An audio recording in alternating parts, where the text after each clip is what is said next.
मुसलमानों के हक अधिकार में उनके साथ मजबूती से लड़ाई लड़ते हुए दावे के साथ कह रहे हैं कि जब तक वक्फ संशोधन बिल को सरकार वापस नहीं लेती है तब तक भीम आर्मी आजाद समाज पार्टी मुस्लिम समाज के साथ जो लड़ाई होगी, जो निष्कर्ष निकलेगा, उसके लिए मजबूती के साथ इनके साथ खड़ी रहने का काम करेगी। भीम आर्मी ने वक्फ संशोधन बिल के खिलाफ मुसलमानों के साथ एकजुटता का किया ऐलान।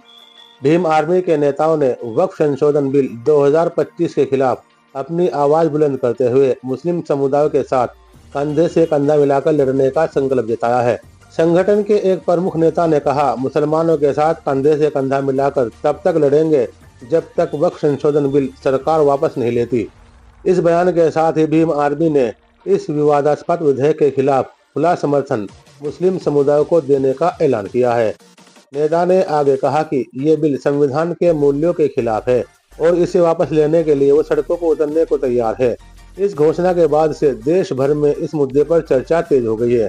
भीम आर्मी का ये कदम विपक्षी दलों और मुस्लिम संगठनों के विरोध को और मजबूती दे सकता है, जो पहले से ही इस बिल को मुस्लिम विरोधी और असंवैधानिक करार दे चुके हैं। अगर जरूरत पड़ी तो हम अभी याचना कर रहे हैं, रण के मोड में आएंगे।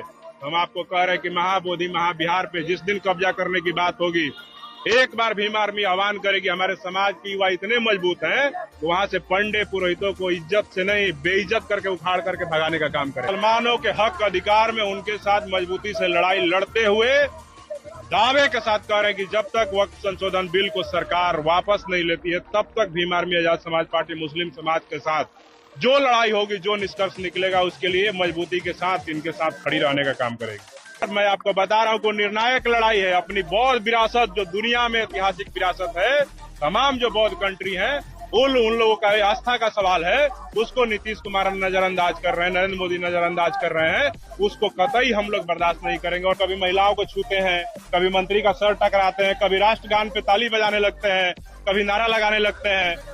नीतीश कुमार से हमको कोई उम्मीद नहीं है। हमारे नेता चंद्रशेखर आजाद बहुजन हृदय सम्राट अभी आ गए हैं और देखिए चंद्रशेखर रावण जी कहीं ना कहीं अब जो है, अरे भाजपा के मंत्री सबसे क्या कि सब दलाल सब है। उस समाज को बेच करके वहाँ अपना रिश्ता निभाने के लिए गया है कि एमएलसी बन जाए, एमएलए का टिकट मिल जाए, एमपी बन जाए। 5 अप्रैल को सम्राट अशोक की जयंती होती है।